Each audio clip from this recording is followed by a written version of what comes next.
অনেক সময় আমরা জবে জয়েন করার পরে পার্সোনাল লাইফ এবং প্রফেশনাল লাইফের একটা স্ট্রাগলিং পয়েন্টে পৌঁছে যাই।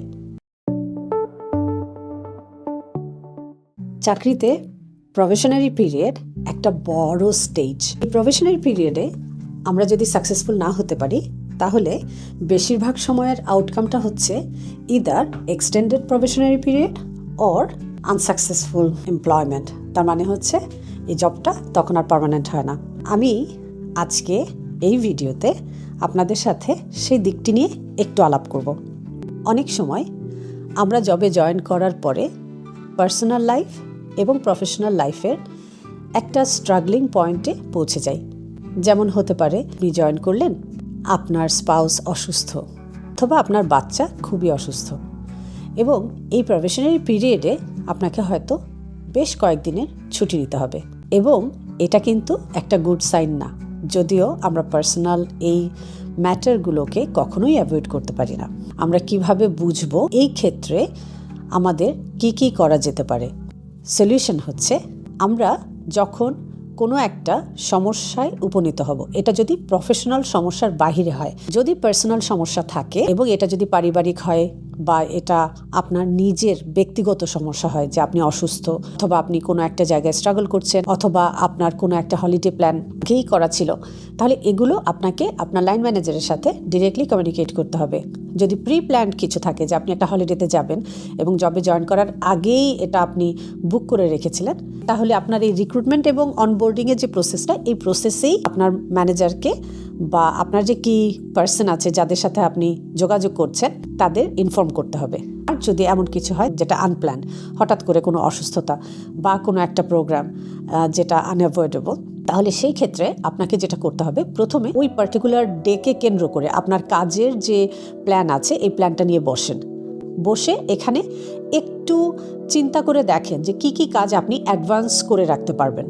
সেই কাজগুলোকে আইডেন্টিফাই করেন এবং অ্যাডভান্স করে রাখা বলতে আপনি কি বুঝেন?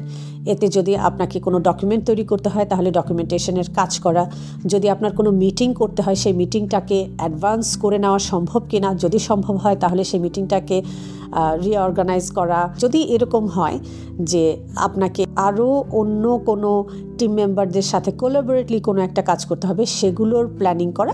এরকম কাজের জন্য আপনার যা লাগবে সেগুলো আপনি আগে প্ল্যান করেন এবং সেই কাজগুলোর অ্যাকচুয়াল টাইমিং কী ছিল এবং আপনি যখন অ্যাডভান্স করতে যাচ্ছেন সেটার টাইমিংটা কেমন হবে। সেই কাজগুলোর ক্ষেত্রে যেগুলো অ্যাডভান্স করা সম্ভব না, তাহলে এই কাজগুলো কি আপনার পরিবর্তে অন্য কেউ করতে পারবে কিনা, আর যদি পারে তাহলে সে এগ্রি করছে কিনা, তার সাথে সেই ব্যাপারে কথা বলা। তাকে হেল্প করার জন্য যা প্রোভাইড করা দরকার আপনি সেগুলো প্রোভাইড করবেন কিনা। তাহলে দেখা যায় যে যদি অন্য কেউ আপনার এই কাজটা করে তাহলে সেই ক্ষেত্রে আপনার কাজে কোনো ডিলে হচ্ছে না, স্পেসিফিক টাইমে আপনি স্পেসিফিক কাজটা কমপ্লিট করতে পারবেন।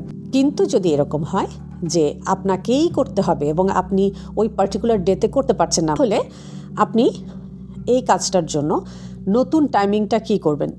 টাইমিংয়ের ডিফারেন্স যেন শর্টার হয়, অনেক বেশি ডিলে যেন না থাকে। আপনাকে অবশ্যই ইম্প্যাক্ট অ্যানালাইসিস করতে হবে যে এই কাজটা একটু দেরিতে করলে এটার কি ইম্প্যাক্ট হতে পারে। সো আপনি যখন প্ল্যান করছেন এই কাজটা একটু দেরিতে হলে বা একদিন দুদিন পিছিয়ে গেলে সেক্ষেত্রে কি ইম্প্যাক্ট হতে পারে, আপনি সেই ইম্প্যাক্টসগুলো নিয়ে, পসিবল ইম্প্যাক্টসগুলো নিয়ে আপনার লাইন ম্যানেজারের সাথে কথা বলুন এবং কথা বলে সেই ইম্প্যাক্টসগুলোর মিটিগেশনে আপনারা কি করতে পারেন সেটা আইডেন্টিফাই করবেন এবং সেটার জন্য একটা প্ল্যান করবেন।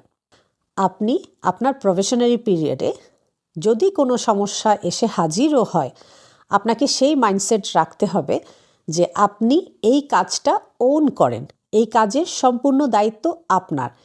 এই কাজটাকে কমপ্লিট করার জন্য যদি অন্য কাউকে ইনভলভ করতেও হয়, কাকে ইনভলভ করবেন, কখন ইনভলভ করবেন, কিভাবে ইনভলভ করবেন এবং এই কাজটাকে কিভাবে আপনি তাদের দিয়ে করিয়ে নেবেন, সেই দায়িত্বটাও কিন্তু আপনার। তাই আপনাকে মনে রাখতে হবে যে আপনার কাজের যদি কোনো নেগেটিভ ইম্প্যাক্ট থাকে সেটা সলভ করার দায়িত্ব আপনার, এবং যদি এমন হয় যে এই কাজটা অ্যাডভান্স করে রাখা সম্ভব হয় তাহলে আপনি সেটা অ্যাডভান্স করবেন।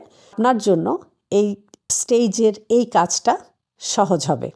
কিন্তু যদি সহজ না হয়, যদি তারপরেও আরও কোনো ফার্দার কনসিকুয়েন্সেস থাকে, যদি আরও কোনো চ্যালেঞ্জেস থাকে যেটা আপনাকে হ্যান্ডেল করতে হবে, তাহলে অবশ্যই আপনাকে আপনার লাইন ম্যানেজারের থ্রুতেই সেটা সলভ করতে হবে। মনে রাখবেন, সলিউশন, ডেডলাইন, ইম্প্যাক্টস, এভরিথিং আপনি একা ডিসাইড করলে হবে না। It must be agreed and approved by your manager.